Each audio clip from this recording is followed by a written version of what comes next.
Hey people, me and this guy saw a pretty good movie the other day. That we did. And Colin, what was that movie? Well, Craig, that movie was Elysium.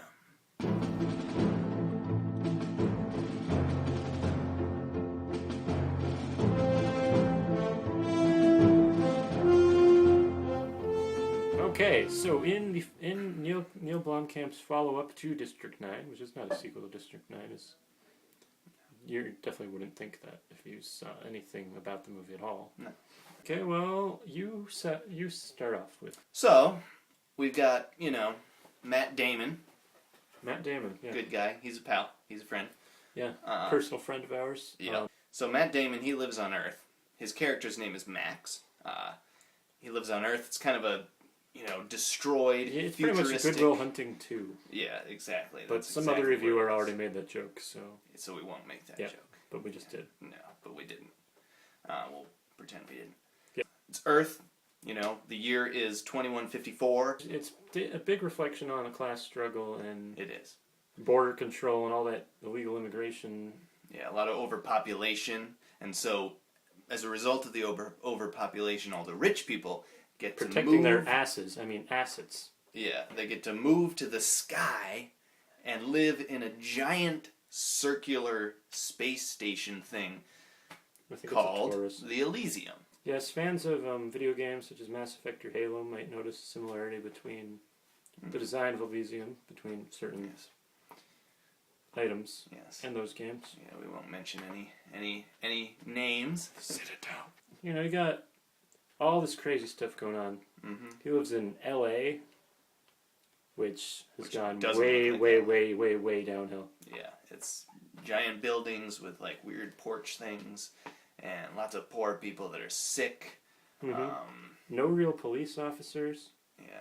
See, even Matt Damon's character's parole officer is actually a robot, too. Yeah, lots of robots that are kind of mean. And the real kicker is that the main setup for the movie is that Matt Damon's character, Max, who is always in trouble with these robotic cops, works at the factory that designs them. He makes them! He makes police officers for a living. Kind of similar to Total Recall, the reboot that we saw earlier this year. It was last year. Last year, we saw it last year. Where in that movie, he was making the robots that were giving him such a hard time. So, that's the basic plot. We won't give away too many spoilers, because, well, exciting let's say stuff happens. He made his promise to his friend when he was living with the nuns when he was little.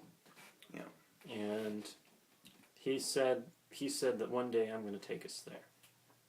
Yeah. So the other major plotline of the movie is him trying to get up there.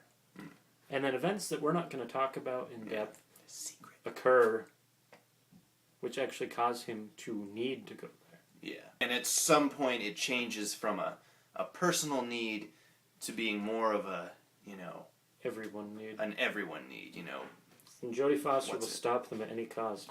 Yeah, she's kind of working outside of the already evil government on her own agenda that's even more evil. Much, much, much more evil. Yeah. A lot of multicultural tones. Mm-hmm. Like, Jodie Foster's character speaks French. Yep. I mean, there's like at least 3 or 4 different languages spoken in the movie, which is kind of cool. We should really mention our good friend Chartlow Copley, who we haven't mentioned at all so far. And we don't even know him, to be honest. He's not really our good friend. He doesn't hang out with us the same way that Matt Damon does.